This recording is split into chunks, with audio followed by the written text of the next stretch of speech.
Hello everyone, कैसे हैं आप सभी। आई होप सभी बहुत अच्छे होंगे। तो इस वीडियो में जो वो हम लोग एक क्वेश्चन डिस्कस करेंगे जो कि रिलेटेड है ट्रिग्नोमेट्री से। 10th क्लास में जो वो ये मिलेगा आपको चैप्टर नंबर 8 या 9 चैप्टर में जो वो आपको मिलेगा। काफ़ी लॉजिकल क्वेश्चन है और काफ़ी इंटरेस्टिंग क्वेश्चन भी है। आपको याद होगा हमने जो वो एक सीरीज स्टार्ट की थी जिसमें हम जो वो आपके बोर्ड एग्ज़ाम में जो भी एक्सपेक्टेड क्वेश्चन हो सकते हैं, एक सीरीज जो वो हमने ऐसी स्टार्ट की थी जिसमें हम एक्सपेक्टेड क्वेश्चन जो वो डिस्कस हमने पहले भी किए हुए हैं और वो जो वो लगातार चल रहा है। तो एक क्वेश्चन जो वो मुझे काफ़ी अच्छा लगा और मैंने सोचा क्यों ना इसको डिस्कस किया जाए। एक क्वेश्चन जो वो मेरे ख्याल से क्वेश्चन जो वो हर किसी को समझ आएगा, ठीक है। लेकिन ये जो क्वेश्चन है इसका जो सॉल्यूशन है वो जो वो हर किसी के बस की बात नहीं है, ठीक है। मतलब जो पढ़ रहा है उसको तो निकालना है, लेकिन अगर कोई जिसने ट्रिग्नोमेट्री का नाम ही नहीं सुना है, ठीक है, वो इस क्वेश्चन को नहीं समझ पाएगा। और कुछ लोग जो वो बोलते हैं कि ट्रिग्नोमेट्री पढ़ते तो हैं लेकिन इसका यूज़ नहीं है। तो आज हम इस वीडियो में जो वो देखेंगे इम्पोर्टेंस ऑफ ट्रिग्नोमेट्री, ठीक है। ट्रिग्नोमेट्री जो वो क्यों इम्पोर्टेंट है आपको जो वो इस वीडियो से, इस क्वेश्चन से जो वो पता चलेगा। डिटेल में देखेंगे। चलिए फिर स्टार्ट करते हैं। तो सबसे पहले क्वेश्चन को जो वो रीड करते हैं, क्या लिखा है देखिए यहाँ पे। यहाँ लिखा है इफ अ पोल, ठीक है, एक पोल है जिसकी हाइट जो वो 6 मीटर है, cast a shadow of 2 × 3 metre long on the ground, then the sun's elevation is, ठीक है। तो काफ़ी लॉजिकल क्वेश्चन है। देखिए अगर आप ध्यान से समझेंगे इसको, तो मैं इस कैमरे को यहाँ से हटा देता हूँ। देखिए क्या क्वेश्चन है। इसने बोला कि एक पोल है, ठीक है। पोल है तो मैंने बना दिया जी पोल, ए बना दिया मैंने एक पोल। पोल होगा ज़मीन पर खड़ा होगा, वर्टिकली बिल्कुल सीधा होगा, ठीक है। तो इसकी हाइट है, यहाँ पे इसने बोला है 6 मीटर जो इसकी हाइट है, तो 6 मीटर मैंने इसकी हाइट बना दी यहाँ पे। देखिए अब इसने बोला कि शैडो पड़ रही है इसकी, मान लो सूरज जो वो यहाँ जैसे है कहीं पे, ठीक है। तो शैडो जो वो ये इतना नज़दीक नहीं है, सूरज आपको पता है बहुत दूर है, ठीक है। ये तो मैं ऐसे ही शो कर रहा हूँ इसको। मान लो इसकी शैडो पड़ रही है, सॉरी हाँ, सनलाइट आ रही है। सनलाइट जो वो यहाँ से यहाँ टकरा रही है, फिर इसका मतलब है कि यहाँ पे जो वो ये रोक रहा है, सनलाइट को रोक रहा है, तो यहाँ पे सन शैडो जो वो इसकी बनेगी। मान लो इसकी शैडो जो वो ऐसे बन गई। ये मैंने जो वो इसको ब्लैक कलर में जो वो शो कर दी।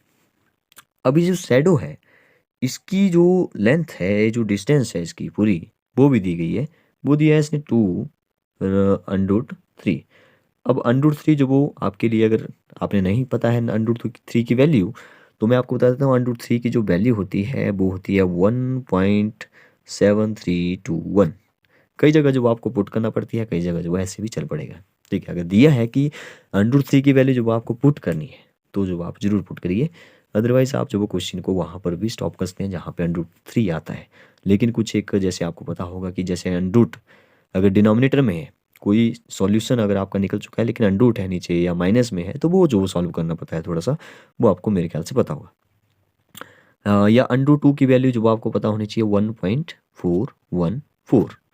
और एक जो वो पाई की वैल्यू भी आपको जरूर पता होनी चाहिए 3.14159265, ठीक है। आपको जो वो 3-4 डिजिट तक जो वो नेक्स्ट प्लेसेस तक जो वो पता होना चाहिए। तो हमारा जो क्वेश्चन है, इसने बोला कि देन द सन्स एलिवेशन। तो आपका जो चैप्टर है उसमें जो वो एंगल ऑफ एलिवेशन और एंगल ऑफ डिप्रेशन जो वो आपने जरूर पढ़ा होगा। तो इसने बोला कि एलिवेशन जो वो कितना बनेगा, इसका मतलब ये है कि एंगल पूछ रहा है, और कौन सा एंगल पूछ रहा है। अगर मैं इसको जो ऐसे मिला दूं, तो ये जो एंगल है वो जो वो एंगल ऑफ एलिवेशन होता है, जो नीचे से ऊपर की तरफ बनता है। देखिए है ना काफ़ी लॉजिकल क्वेश्चन, कि अगर पोल की हाइट भी गिवन है और इसकी जो शैडो है, जो छाया इसकी पड़ रही है नीचे, ठीक है, सरफेस पर, तो वो भी गिवन है, ठीक है, दोनों गिवन है। क्या आप बता सकते हैं कि यहाँ पे जो एंगल बन रहा है, ठीक है, इसको मैं कुछ ग्रीन कलर से बता रहा हूँ, ए वाला जो एंगल है वो जो वो कितना डिग्री है। तो काफ़ी इंटरेस्टिंग है। और ऐसे क्वेश्चन जो वो हम लोग ट्रिग्नोमेट्री से सॉल्व करते हैं। तो अब आप समझ गए होंगे कि ट्रिग्नोमेट्री जो वो क्यों जरूरी है, ठीक है। Trigonometry why, trigonometry is important. तो अब देखिए इसको कैसे हम लोग जो वो सॉल्व करेंगे, ठीक है। अच्छा एक बार जो वो एलिवेशन और डिप्रेशन जो वो समझ लेते हैं।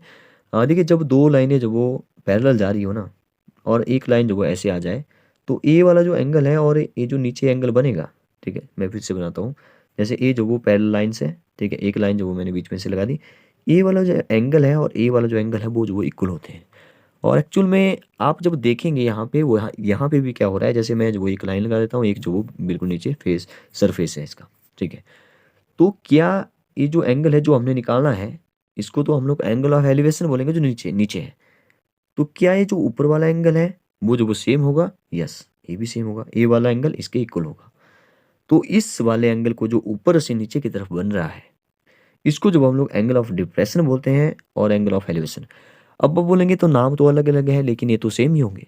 Yes, angle of elevation equal to angle of depression, ठीक है। बहुत सारे क्वेश्चन में जो आपको एंगल ऑफ एलिवेशन दिया होता है तो डिप्रेशन का जो यूज़ होता है, तो डिप्रेशन वाला लॉजिक हम लोग लगा लेते हैं। मतलब कि एंगल ऑफ एलिवेशन नहीं चाहिए हमें, लेकिन दिया एलिवेशन है, चाहिए हमें यूज़ जो वो किसका करना है, यूज़ जो वो डिप्रेशन का करना है। तो जो आप बोल दीजिए कि angle of elevation equal to angle of depression. Angle of elevation को मैंने बोल दिया आई, और एंगल ऑफ डिप्रेशन को मैंने बोल दिया मान लो आर, ठीक है। तो ये दोनों जो आपस में इक्वल रहते हैं। तो ये तो हमने समझा एंगल ऑफ एलिवेशन डिप्रेशन। तो यहाँ पे एंगल ऑफ एलिवेशन पूछा था, तो हमारा जो एंगल ऑफ एलिवेशन है वो ये नीचे वाला एंगल है। मैं फिर से बना देता हूँ एक बार, ठीक है। ए हमारा पोल था, ए हमारी शैडो है, और इसको मैंने मिलाया, तो ए वाला एंगल हमने निकालेंगे, ठीक है। शैडो की जो लेंथ वो है 2√3, और पोल की हाइट है 6 मीटर, और ये भी मीटर में होगा, ठीक है। ध्यान रखिए जब मीटर में जो वो दोनों डिस्टेंस जो मीटर में है तब तो ठीक है, लेकिन अगर 1 मीटर में, 1 सेंटीमीटर में या किलोमीटर में दी है मान लो कुछ भी, तो आपको जो पहले यूनिट सेम करना पड़ते हैं, तभी जो आप इक्वेशन में उसको सॉल्व करेंगे। तो आपको जो वो कैसे सॉल्व करना है, तो ये जो ट्रिग्नोमेट्री बताएगी अब, ठीक है। आप बोलते हैं कि ट्रिग्नोमेट्रिक जो फंक्शन है, हमने 6 पढ़े, sign cos ten cosecant second cotangent, लेकिन उसका यूज़ नहीं है। देखिए यूज़ है, लेकिन अगर आपको जो वो ध्यान से जो वो पहले समझना है कि यूज़ जो वो कैसे कर सकते हैं हम लोग इसको। बहुत सारे यूजेस हैं ऐसे, तो ये तो एक क्वेश्चन है। अब देखिए इसको जो वो कैसे सॉल्व किया जाए। आपने जो वो सुना होगा trigonometric function, sine cos tan cosecant secant cot, ठीक है। ऐसे सीक्वेंस में जो आपने याद रखेंगे, साइन होता है पी अपॉन, ठीक है, इसकी वैल्यू होती है। देखिए ट्रिग्नोमेट्रिक फंक्शन लगते हैं हमेशा ही कौन सी ट्राइंगल में, राइट एंगल ट्राइंगल में। तो यहाँ पे भी राइट एंगल ट्राइंगल है, क्योंकि एक एंगल 90 डिग्री है। तो पंडित बद्री प्रसाद हर हर बोले, ठीक है। फिर हर बोले पंडित बद्री प्रसाद। तो यहाँ पे जो वो हमारा पूरा जो रेशो है वो बन चुकी है। साइन की होगी पी अपॉन एच, सी की होती है B upon H, sorry C means cos, tan की होती है पी अपॉन बी, ठीक है। अब देखिए किसका यूज़ करना है, इनमें से कोई एक का यूज़ करना है या दो में से एक का यूज़ करना है आपने, ठीक है। दो जो वो यहाँ पे हो सकते हैं, क्योंकि आपको पता है कि टेन पी अपॉन बी है। तो कॉट जो इसका अपोजिट होगा, मतलब ये इज वो रिवर्सिबल हो जाएगा, मतलब कि क्या बोलते हैं, रेसिप्रोकल हो जाएगा इसका। तो बी अपॉन पी हो जाएगा, ठीक है, जैसे कि यहाँ पे लिखा भी है। तो या तो टेन का यूज़ होगा, या तो कॉट का होगा, या तो साइन का होगा, या कोसेकेंट का होगा, एक दूसरे के अपोजिट होते हैं ना। तो यहाँ पे देखते हैं किसका जो यूज़ करना है। अब देखिए आपको अगर किसी ट्राइंगल में जो वो दो साइड गिवन है, ठीक है, दो साइड गिवन है तो एंगल निकल जाता है, या एक एंगल गिवन हो और एक साइड गिवन हो, तो ट्रिग्नोमेट्रिक फंक्शन से हम तीसरी साइड या दूसरी साइड कोई भी निकाल सकते हैं। मतलब कि हमें एक एंगल और एक साइड चाहिए, या दोनों ही साइड गिवन है जैसे कि हमारा क्वेश्चन है, तो उसमें से हम एंगल निकाल सकते हैं। निकालेंगे कैसे, वो है इंपॉर्टेंट बात।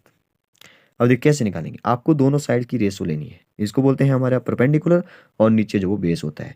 तो अगर मैं बोलूँ कि परपेंडिकुलर अपॉन बेस किसके इक्वल होता है, तो हमारा टेन थीटा हमने यहाँ पे लिखा था, वो जो वो टेन थीटा के इक्वल होता है, ठीक है। मैं इसको एक बार इरेज कर देता हूँ, मैं फिर से लिख लेता हूँ एक बार।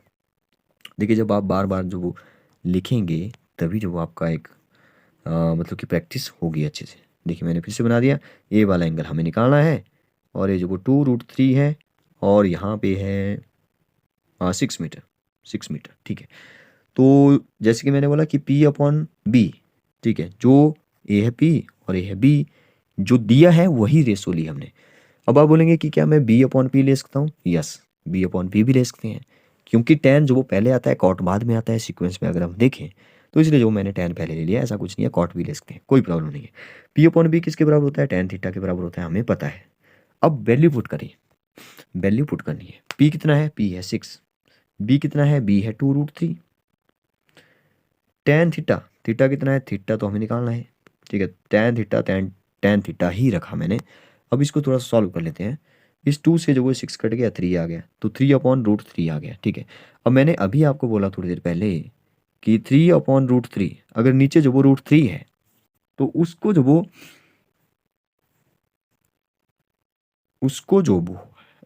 हटाना पड़ेगा। तो हटाना कैसे है आपने? हटाना है आपने रैशनलाइजेशन करके, परिमेयकरण जो वो इसका करना है। या आप जो वो ऐसे भी इसको सोच सकते हैं कि जैसे इस वाले 3 को जो वो मैं क्या लिख सकता हूँ? देखिए 3 को मैं लिख सकता हूँ 3 half multiply by half 3 power में हाफ, ठीक है? मतलब कि √3 मल्टीप्लाई बाई √3 लिख सकता हूँ उसको, ठीक है? तो लिख सकता हूँ बड़े आराम से। तो आप जो वो इस 3 की जगह जो वो लिख सकते हैं। तो मैंने लिख लिया √3 मल्टीप्लाई बाई √3, ठीक है? अपॉन में √3 है ही, ठीक है? मैंने 3 को लिखा है ऐसे क्योंकि इसकी पावर में हाफ हाफ है। अगर पावर हाफ है तो बेस सेम पावर ऐड हो जाएगी और यहाँ पे √3 मल्टीप्लाई बाई √3 3 के इक्वल बन जाएगा। या आप जब वो रैशनलाइजेशन करेंगे तो आप पाएंगे कि यहाँ पे 3/√3 है, तो √3 से ही मल्टीप्लाई भी हुआ और √3 से ही जो वो यहाँ पे डिवाइड भी हो गया। फिर जो वो आपका फिर से ऐसे बन जाएगा, ठीक है? क्योंकि यहाँ पे जो वो एक कट जाएगा। हाँ, और आप देख रहे होंगे ये जो फिर 3 से 3 कट जाएगा, फिर नीचे क्योंकि √3 है तो 3 बन जाएगा, 3 से 3 कट जाएगा, √3 यहाँ पे भी आ जाएगा। और यहाँ पे अगर आप देखेंगे तो √3 से √3 कैंसिल हो गया, तो आगे बचा हमारा √3। √3 मैं इसको इरेज करके फिर से लिखता हूँ, क्या क्या हमारा बचा है, कहाँ चला गया? टेन थीटा जो वो हमारा आया था P/B के इक्वल। फिर जब हमने सॉल्व किया टेन थीटा को तो हमारा जो वो बन रहा था यहाँ पे √3 मल्टीप्लाई बाई √3 और नीचे जो वो √3 था। √3 से √3 कैंसल, तो यहाँ पे बचा सिर्फ √3। टेन थीटा की वैल्यू जो वो √3 आ रही है। क्या मुझे जो वो टेन का यूज़ करना है? टेन का यूज़ तो होगा ही नहीं, हमें तो ये वाला थीटा चाहिए। थीटा मीन्स एंगल का यूज़ करना है, तो थीटा लाने के लिए हमें टेन हटाना पड़ेगा। यस, हटाना तो पड़ेगा। टेन कैसे हटेगा? टेन जो वो तभी हटेगा क्योंकि ये जो वैल्यू है वो है tan theta equal to √3। Tan तभी हटेगा जब दूसरी साइड भी टेन होगा और टेन से टेन कैंसिल तभी होगा। इसका मतलब है कि इस साइड भी टेन होना चाहिए। तो टेन अगर इस साइड होना चाहिए तो √3 जो वो टेन की वैल्यू कब होती है वो चेक करना है आपको, और वो जो वो आपको पता चलेगा टेबल से। और टेबल जो वो आपको जरूर पता होगा, टेन के लिए आपको पता होगा होता है टेन थीटा होता है sine theta upon cos theta, ठीक है? Sine theta upon cos theta. और आपको जो वो अगर पूरा टेबल पता है तो √3 जो वैल्यू है वो जो वो टेन 60 डिग्री की वैल्यू जो वो √3 होती है। तो इसका मतलब है टेन थीटा, मैं कुछ और कलर से ग्रीन कलर से बना रहा हूँ, ये जो टेन थीटा है ये जो वो टेन 60 के बराबर आ गया। तो यहाँ से टेन और टेन कैंसिल हो गया और थीटा किसके बराबर बचा? 60 डिग्री के बराबर आ गया। तो इसका मतलब है कि हमने जो वो ए वाला एंगल निकाल लिया। ए वाला एंगल कितना था? 60 डिग्री। तो यहाँ पे A be the right answer. काफ़ी अच्छा क्वेश्चन था। अगर आपने जो वो अच्छे से ट्रिग्नोमेट्री का जो कंसेप्ट है वो जो वो पढ़ा हुआ है तो आप इस क्वेश्चन को बड़े आराम से कर सकते हैं। और ऐसे कई सारे क्वेश्चन जो आपको एग्जाम में देखने को मिलेंगे। 2 नंबर का आ सकता है, 3 नंबर का आ सकता है, 2.5 नंबर का आ सकता है या 1 नंबर का भी आ सकता है ऐसा क्वेश्चन, ठीक है? जैसे CBSE वालों को तो ऐसे क्वेश्चन जो वो 1-1 नंबर के पूछे जाएंगे मेरे ख्याल से। तो ये आपके सिलेबस में है, अभी आपके एग्ज़ाम भी होने वाले हैं, आपकी डेट शीट भी आ चुकी है। तो आप जो वो तैयारी जो वो करना शुरू कर दें, बहुत कम टाइम बचा है। तो okay, thank you, bye bye, good night.